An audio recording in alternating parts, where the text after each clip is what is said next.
इधर student academy में खुशामदीद। आज का जो हमारा सेशन है वो इंटरनेशनल इकोनॉमिक्स को लेकर है। इंटरनेशनल इकोनॉमिक्स में आज जो हम डिस्कशन करेंगे वो डिस्कशन करेंगे फैक्टर अबेंडेंस के ऊपर।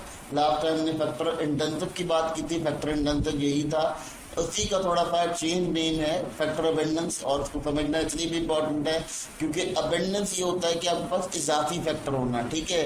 इंटेंसिव ये होना कि आपकी जो इकोनॉमी है उसके ऊपर डिपेंड आपका सारा का सारा उसी फैक्टर के ऊपर हो, ठीक है। लेट्स सपोज एक पुल क्या उसके बाद लेबर रिसोर्स ही बहुत ज़्यादा है, ठीक है, कैपिटल रिसोर्स बहुत ज़्यादा है, तो वो उसी के ऊपर डिपेंडेंट है, तो कोशिश करें कि वो उसी की एक्सपोर्ट के ऊपर काम करे, तो वो इंटेंसिव वे में हो जाएगा। लेकिन अगर हम बात करते हैं कि आपकी कोई रिसोर्स ज़्यादा है और वो रिसोर्स इस तरह से ज़्यादा है कि आपका जो फैक्टर है वो बहुत ज़्यादा है, बहुत ज़्यादा मिकदार में पाया जा रहा है आपके पास, वो बहुत ज़्यादा रिसोर्स है, तो वो आपकी फैक्टर अबेंडेंस कंसिडर की जा सकती है। देखिए फैक्टर अबेंडेंस को यूं भी समझ लेते हैं कि एक तो फैक्टर वो होता है जो आपका रॉ मटेरियल होते हैं। तो हमने जो इंटेंसिव फैक्टर में बात की, तो रॉ मटेरियल अगर हमारे पास मौजूद है बहुत ज़्यादा, मैन पावर का रॉ मटेरियल है, दूसरा कोई रॉ मटेरियल है, तो वो हमारे लिए बहुत ज़्यादा रिजल्ट ओरिएंटेड हो जाते हैं, ठीक है। लेकिन अगर हम बात करते हैं किसी ऐसे सिस्टम की जिसमें लैंड, लेबर, कैपिटल बहुत ज़्यादा मौजूद हो, तो वहाँ पर क्या होगा कि वहाँ पर आपका जो सिनेरियो होगा वो शिफ्ट हो जाएगा। यानी आपके पास वो बहुत ज़्यादा होगा और वो स्किल्ड लेबर होगा, बहुत ज़्यादा प्रैक्टिस्ड लेबर होगा, तो वो भी आपके लिए बहुत ज़्यादा इंपॉर्टेंट रोल प्ले करेगा। तो अबेंडेंस का मतलब ये होता है कि एक बार खुला होना, उसकी सप्लाई बहुत ज़्यादा होना, सप्लाई बहुत ज़्यादा डिमांड एंड सप्लाई का जो रूल है वो आपका इंटरनेशनली लेवल पर आता हो या आपका इंटरनेशनल लेवल से अपग्रेड होता हो, तो ये अबेंडेंस कहलाती है। तो यहाँ ये थोड़ा सा चेंज है टर्म में, इंटेंसिव और अबेंडेंस दोनों के दोनों एक ही टर्म है, मतलब इसे समझ लेंगे टर्मिनोलॉजी वाइज एक दूसरे के अपोजिट है, लेकिन वैसे एक क्लियर कंसेप्ट करने के लिए और एक शेरवॉलन थ्योरी को समझने के लिए इसको समझना बहुत ज़रूरी है।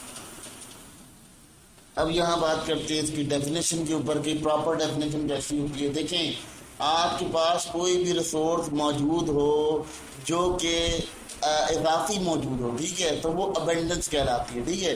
एक तो ये कि आपके पास एक ही चीज़ मौजूद है और वो आपके पास इंटेंसिव वे में, यानी इंटेंसिव क्या कि आप उसी पे डिपेंडेंट हो, वही चीज़ आपके पास मौजूद है। अब यहाँ ये बात हो रही है कि जब आपके पास वो इजाफी हो, आपकी ज़रूरत से सेवा हो, ठीक है, तो उस सूरत में ये अबेंडेंस में आ जाता है। यानी आपने अपनी फसलें लगा ली, सब कर लिया, लेकिन अब अभी भी आपके पास रिसोर्सेज बची भी हैं, आपके पास बहुत सारे वसाइल बचे हुए हैं, तो वो आपका अबेंडेंस की कंडीशन में आता है। तो यहाँ जो अबेंडेंस की कंडीशन है वो यही है कि आपने उस तमाम काम को करना है जो कि आपके पास इजाफी बच गया, आपकी ज़रूरत से भी ज़्यादा बच गया, सेवा बच गया, ये अबेंडेंस होता है। तो फैक्टर अबेंडेंस यहाँ ये समझ लीजिएगा। इंटेंसिव ये होता है कि आपके पास वही लिमिटेड रिसोर्स है, उस लिमिटेड रिसोर्स को यूटिलाइज करके आप कुछ प्रोड्यूस करते हैं और उसे एक्सपोर्ट कर देते हैं, तो वो इंटेंसिव हो जाता है। यानी आपका एक जैसे सपोज आपके पास लेबर फैक्टर है, तो लेबर ही फैक्टर आप उसको यूटिलाइज कर सकते हैं, और अगर इतना ही लेबर है कि वो आपकी कंट्री के अंदर यूटिलाइज हो जाएगा, तो ऑलमोस्ट जो है वो आपके पास आप लेबर इंटेंसिव कंट्री है, ठीक है। लेकिन अगर आप अबेंडेंस में चले जाते हैं तो वहाँ क्या होता है, वहाँ लेबर आपके पास बहुत ज़्यादा है, जितना आपने काम लेना था अपने कंट्री लेवल पर वहाँ ले चुके हैं, उसके बाद आपके पास एक्सपेयर लेबर ही मौजूद है मार्केट में, तो वो कंडीशन आपके लिए यहाँ समझना बहुत ज़रूरी है, बहुत अहम है।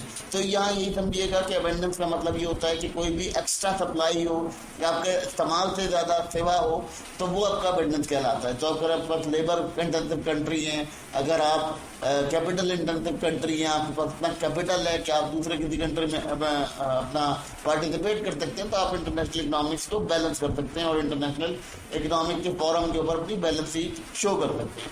फिर अगर हम बात करते हैं कंट्री के लेवल पर, तो कोई कंट्री ऐसा होता है जो लेबर इंटेंसिव होता है, तो वो लेबर इंटेंसिव गुड्स के ऊपर काम करके अपना प्रॉफिट कमाता है। लेकिन जब वो अबेंडेंस होता है तो बाद दफ़ा देखा होगा आपने, ओवरसीज जाने की स्कीम चलती है, लेबर ओवरसीज चले जाते हैं, बहुत सारे कंट्रीज में लेबर ओवरसीज जाते हैं, इसलिए जाते हैं कि वो उनकी इकोनॉमी के अंदर इतनी रिसोर्सेज नहीं होती और वो उनको यूटिलाइज कर चुके होते हैं, जितना लेबर वो यूटिलाइज कर सकते हैं, उसके बाद जो बच जाती है वो आपका बाहर कंट्री में जाके खदमात पेश करते हैं। इसी तरह अगर कैपिटल इंटेंसिव की बात की जाए तो आपने बहुत प्रोडक्शन की, बहुत ज़्यादा आपके पास टैक्सेस आ गए, रेवेन्यू जनरेट हो गया, अब आप क्या करते हैं उस रेवेन्यू को आप दूसरे कंट्रीज के अंदर एज ए इन्वेस्टमेंट लगा देते हैं, जिससे आप क्या करते हैं, आप अपनी पेंशन की पेमेंट देते हैं, दूसरे किस्म की पेमेंट्स को कवर अप करते हैं। तो ये तमाम मामला यहाँ देखे जाते हैं, और ये तमाम चीज़ें समझना बहुत ज़रूरी है, क्योंकि अबेंडेंस और इंटेंसिव में थोड़ा सा डिफरेंस है और बच्चे इसमें बहुत कंफ्यूज हो जाते हैं, तो इसे समझना बहुत ज़रूरी है।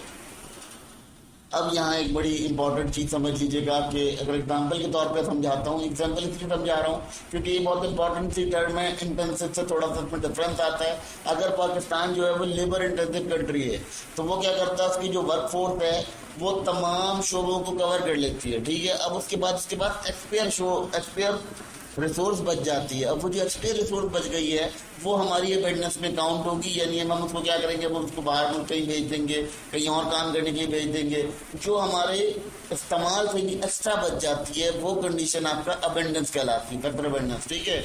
अब यूएसए की अगर बात करते हैं तो यूएसए कैपिटल अबेंडेंस है। कैपिटल अबेंडेंस में वो क्या करता है कि वहाँ पर उसकी मशीनरी बहुत ज़्यादा है, उसके पास जो है वो टेक्नोलॉजी बहुत है, उसके पास इन्वेस्टमेंट के बहुत सारे जराए हैं, तो ये उसके पास कैपिटल इन्वेस्टमेंट है। तो वो क्या करता है, वो IMF के थ्रू लोगों को कर्ज देता है, मुल्कों को कर्ज देता है, जिसकी वजह से क्या होता है कि इंटरनेशनल मॉनेटरी बैलेंस क्रिएट होता है और इंटरनेशनली फ्लोर पर बैलेंस बनाए रखा जाता है।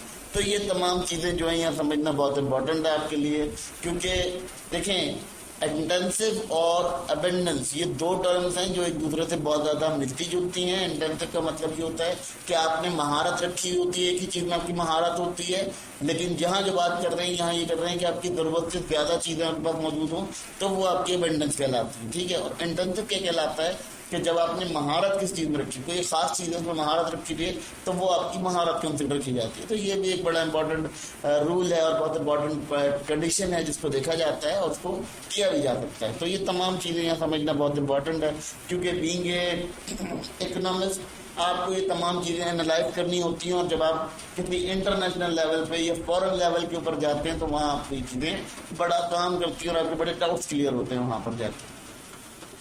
अब यहाँ पर क्या होता है कि अगर हम हेक्सचर-ओलन के कंसेप्ट को देखते हैं और उसके आइडिया के अकॉर्डिंग इस टर्म को रखने की कोशिश करते हैं, इस टर्मिनोलॉजी में फिट करने की कोशिश करते हैं, तो वो कहता ये है कि आपने किसी इंटेंसिव फैक्टर का इस्तेमाल करना है। तो इंटेंसिव फैक्टर क्या, अबेंडेंस फैक्टर है, जैसे कि लेबर फैक्टर है। लेबर आपके पास बहुत चीपर होती है, लेबर रेट बहुत ज़्यादा कम है, तो आप क्या कर सकते हैं, आप कोई ऐसी चीज़ प्रोड्यूस करें जैसे कि आपने टेक्सटाइल के अंदर बहुत लेबर का यूटिलाइजेशन होती है, टेक्सटाइल का आपको जो एक्सपोर्ट करनी चाहिए।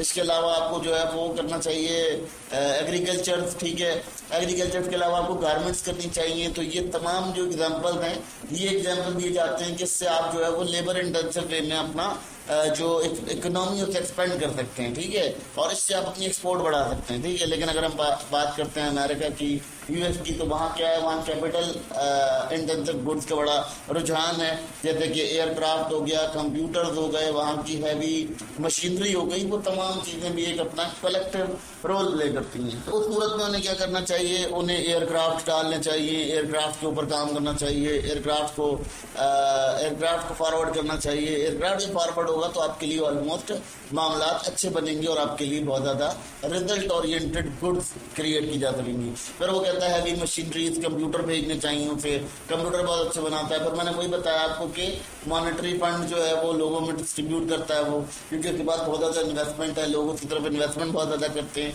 जिसकी वजह से क्या होता है कि वो लोग जो कंट्रीज होते हैं उनकी मॉनेटरी इम्बैलेंसेस को बैलेंस करने के लिए फंड देता है, ठीक है, डिफरेंट किस्म की फंड दिया जाता है। फिर वो लोन्स देता है, लोन्स इसलिए इशू करता है कि जो कंट्रीज हैं वो अपना पार्टिसिपेशन प्रॉपर कर सकें और मार्केट को एक्यूरेट कर सकें। तो ये तमाम काम जो है कैपिटल इंटेंसिव कंट्री के होते हैं, जबकि पाकिस्तान के अंदर ये चीज़ बिल्कुल अपोजिट डायरेक्शन में होती है और उससे जो है टेक्सटाइल और एग्रीकल्चर और डिफरेंट किस्म की चीज़ों पे अपने जो एक्सपोर्ट को बढ़ाना चाहिए, ताकि उसकी जो इकोनॉमी है वो एक्सपेंड हो सके और वो अपना इंटरनेशनल पार्टिसिपेशन क्रिएट कर सके। देखिए स्टूडेंट, ये तमाम बातें जो समझाने की ज़रूरत थी वो इसीलिए थी कि फैक्टर अबेंडेंस और फैक्टर इंटेंसिव के अंदर थोड़ा सा डिफरेंस है और थोड़े से डिफरेंस के साथ ही इसको डिवाइड किया जाता है, डिफाइन किया जाता है, क्योंकि अभी हम आगे एक चीज़ पढ़ेंगे PPF, जिसको हम समझेंगे। तो PPF जिसमें बहुत ज़्यादा अपना रोल प्ले करता है, तो PPF का भी जो सिस्टम है वो भी समझाना बहुत ज़रूरी है। तो ये टर्म इसीलिए इतनी टर्मिनोलॉजी के तौर पर बताई गई है और इतनी क्लियर तरीके से इसलिए बताई गई है ताकि आप लोग समझ सकें कि फैक्टर इंटेंसिव, फैक्टर अबेंडेंस में क्या डिफरेंसेस हैं और हेक्सचर-ओलन का इससे क्या लिंक है और और हेक्सर ओलन थ्योरी में क्यों डिपेंड की जा रही है।